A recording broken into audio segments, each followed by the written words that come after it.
Olá, uma boa noite a todos. Mais uma vez nos encontramos aqui reunidos, em nome de Deus, em nome de Jesus. Possamos vibrar sempre com bons pensamentos para que tenhamos a companhia dos bons espíritos em nossos lares, em nossas vidas.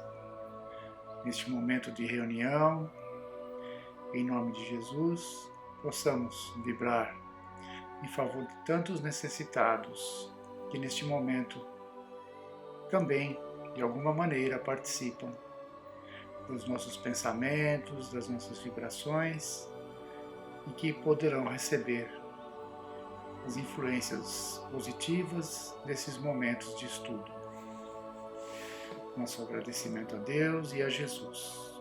Permita, Senhor, que tenhamos um estudo tranquilo, esclarecedor, e que aqueles que participarem conosco, sejam encarnados, sejam desencarnados, possam tirar o proveito e entendimento das lições. Que assim seja, graças a Deus, graças a Jesus. Nós vamos continuar vendo do livro da Sueli Caldas Schubert, Obsessão e Desobsessão. Hoje nós veremos o capítulo 26, que fala a importância da fluidoterapia. Fluidoterapia seria a aplicação de passes e água fluidificada, né? É um tratamento espiritual. Então ela vai falar aqui da importância desse tratamento. Vai mencionar inicialmente uma passagem do livro A Gênese, de Allan Kardec, capítulo 14, item 46. Abre aspas.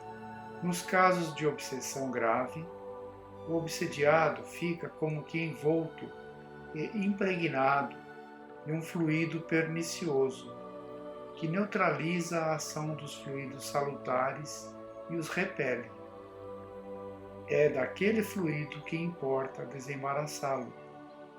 Ora, um fluido mau não pode ser eliminado por outro igualmente mau. Por meio de ação idêntica à do médium curador, nos casos de enfermidade, preciso se faz expelir um fluido mau com o auxílio de um fluido melhor. Então, a utilização de um fluido melhor para neutralizar ou para afastar, expelir um fluido mau. Fecha aspas. Aí a Sueli comenta e nos dá aqui a sua explicação. A fluidoterapia, como o próprio nome indica, é o tratamento feito com fluidos, ou seja, através dos passes e da água fluidificada. Então, quando ouvirmos falar em fluidoterapia, significa aplicação de passes e água fluidificada, como feito no centro espírita, que a gente conhece na casa de Fabiano, aplicação dos passes e a água fluidificada, sempre acompanhada. Mesmo no Evangelho do Lar, quando se faz o Evangelho no lar, a água também é fluidificada, Então, essa é a importância da fluidoterapia. Continuando, o passe é um ato de amor na sua expressão mais sublimada. É uma doação ao paciente daquilo que o médium tem de melhor, enriquecido com os fluidos que o seu guia espiritual traz, e ambos, médium e benfeitor espiritual, formando uma única vontade e expressando o mesmo sentimento de amor. O passe, por isso, traz benefício imediato. O doente, sentindo-se aliviado, mesmo por alguns momentos, terá condições de lutar, por sua vez, na parte que lhe compete ao tratamento. A constância da aplicação da fluidoterapia, aos poucos, propiciará ao enfermo as energias de que carece e o alívio que tanto busca. Para que se realize a conjugação dos fluidos do plano espiritual com os do médium, ressaltamos não ser necessária que este receba o espírito que vem cooperar. A associação de energias se verifica sem que isto seja preciso. Ou seja, não é necessário a incorporação do médium, é o que ela explica aqui, né?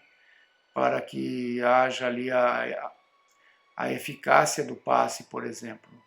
Não é necessário que o médium passista, né, que esteja aplicando o passe, esteja incorporado. Não, ela diz que isso não há essa necessidade.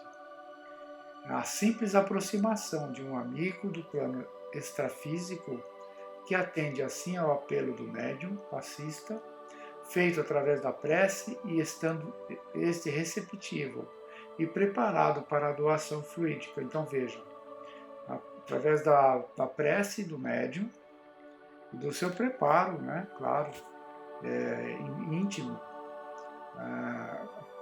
mental, dos seus pensamentos, preparação dos seus fluidos ali, para que haja o aproveitamento do benfeitor espiritual que ali esteja, para poder transmitir as energias a quem está recebendo o passe.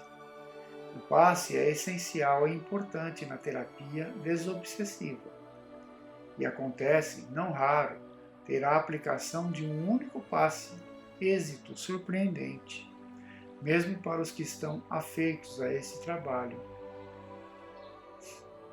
O sucesso representa a soma de muitos fatores, inclusive, é bom não nos esquecermos, o mérito do enfermo, razão pela qual o médium jamais deve envaidecer-se com isso, mesmo porque, caso haja vaidade, a produção e o rendimento do médium passista sofrem uma queda subitânea.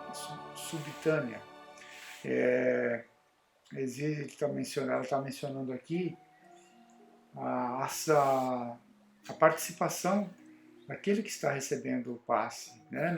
Também é importante para que haja ali a efetiva influência desses fluidos no organismo daquele que está recebendo o passe, a sua preparação espiritual também, a mental naquele momento do passe.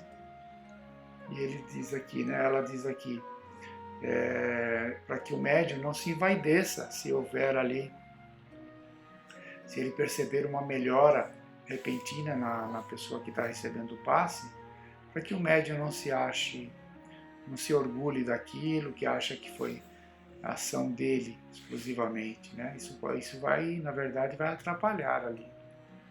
Continuando, na terapêutica desobsessiva, a fluidoterapia, aliada aos outros recursos que a doutrina espírita oferece, proporciona salutares efeitos.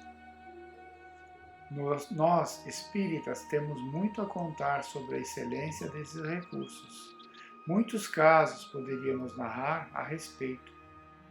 Um deles, todavia, caracteriza bem o resultado do passe aliado à reunião de desobsessão. Então ela menciona aqui, existem muitos exemplos, né? Podemos mencionar com relação ao efeito salutar do passe, e ela vai mencionar um caso aqui, um exemplo. Olha. M, jovem de 17 anos, subitamente passou a sofrer de insônia e grande agitação. Nos momentos em que era acometida dessa aflição indefinível, sentia também um odor insuportável, que não conseguia explicar, e só por ela era percebido. O cheiro era muito forte e não havia recurso algum que o dissipasse. Entretanto, cessado o efeito de angústia, também aquele desaparecia, como por encanto, para retornar mais tarde, nos mais diferentes momentos. Um amigo espírita levou a jovem ao centro espírita Ivon Costa para receber o passe. Esse foi ministrado antes da reunião de desobsessão e, após recebê-lo, a paciente regressou ao lar, dizendo-se aliviada. Durante a reunião, manifestou-se uma entidade muito sofredora, que padecia os horrores de sentir-se imantada ao próprio cadáver em decomposição. Sentia-se simultaneamente dentro e fora do caixão. Recebendo o amparo do alto, o espírito foi desligado e levado para tratamento. Conforme fomos cientificados pelo mentor da reunião, essa entidade aproximara-se de M como quem se afinizara, mas não tinha consciência disso, não tinha consciência disso e do mal que praticava. A jovem, a partir daquela noite, nunca mais sentiu coisa alguma. Recebeu orientações, prosseguiu com a terapêutica do passe por mais umas semanas, sentindo-se plenamente equilibrada. Então vejam que a aproximação desse espírito, ele não percebia o mal que ele estava fazendo, a influência que ele estava tendo sobre essa jovem. Né? A aproximação por alguma afinidade, por alguma razão esse espírito se aproximou dela, por ter ali uma afinidade com ela. Né? Para ilustrar um pouco mais esse texto, nós temos no Livro dos Espíritos, de Allan Kardec, na questão 484 do livro 2º, capítulo Intervenção dos Espíritos no Mundo Corpóreo, para nós entendermos um pouco mais como funciona essa afinidade, né, a aproximação desses espíritos. Na questão 484, o Kardec pergunta para os espíritos: os espíritos se afeiçoam de preferência a certas pessoas? Aí eles respondem: os bons espíritos simpatizam com os homens de bem, ou suscetíveis de se melhorar. Os espíritos inferiores com os homens viciosos, ou que podem viciar-se. Daí o seu apego, resultante da semelhança de sensações. Então, a questão 485, ele pergunta: a afeição dos espíritos por certas pessoas é exclusivamente moral? Aí eles respondem: a afeição verdadeira nada tem de carnal, mas quando um espírito se apega a uma pessoa, nem sempre faz por afeição, podendo existir, no caso, uma lembrança de paixões humanas. Então, algumas explicações importantes sobre a atração que fazemos a certos espíritos com relação aos nossos sentimentos, né, as nossas vibrações ali, aquela chamamento, a atração que os espíritos sentem por nós naquele momento em que vibramos de determinadas maneiras. E aí vemos que essa jovem pode ter sido atraída neste momento ali por um pensamento, por uma atitude, né? Esse espírito pode ter sido atraído por ela, para junto dela.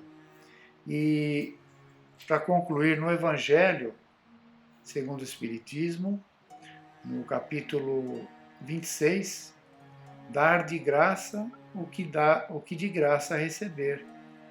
E o Kardec coloca aqui, né, dom de curar, que Jesus falou para todos os seus discípulos, seus apóstolos na época, que eles também poderiam fazer o que ele fazia, né, as curas, bastava ter a fé. Então vamos ver aqui. Ele tem uma passagem do Evangelho de Mateus, né, capítulo 10, item 8. Curai os enfermos, ressuscitai os mortos, limpai os leprosos, expeli os demônios, dai de graça o que de graça recebestes. Aí ele fala assim: Dai de graça o que de graça recebestes, disse Jesus aos seus discípulos. E por esse preceito estabelece que não se deve cobrar aquilo por que nada se pagou. Ora, o que eles haviam recebido de graça era a faculdade de curar os doentes e de expulsar os demônios, ou seja, os maus espíritos. Esse dom lhes fora dado gratuitamente por Deus, para alívio dos que sofrem e para ajudar a propagação da fé. Ele lhes diz que não o transformem em objeto de comércio ou de especulação, nem em meio de vida. Não transformar ali a mediunidade, né? Porque ele não falava claramente em mediunidade, porque não haveria o entendimento dessa situação, né? De ser intermédio dos espíritos ali. Ele falava já em mediunidade, mas de uma outra maneira. E a responsabilidade dos seus discípulos que poderiam curar, poderiam afastar ali os maus espíritos, desde que não transformasse aquilo em comércio, em profissão, ou se cobrasse por aquilo, por aquela atitude, né? E eles usavam, ou seja, nós vemos aí na história a imposição de mãos, né? A oração, a imposição de mãos sobre a cabeça das pessoas. E o que seria isso, né? Nos nossos dias? Seria ali a aplicação do passe, né?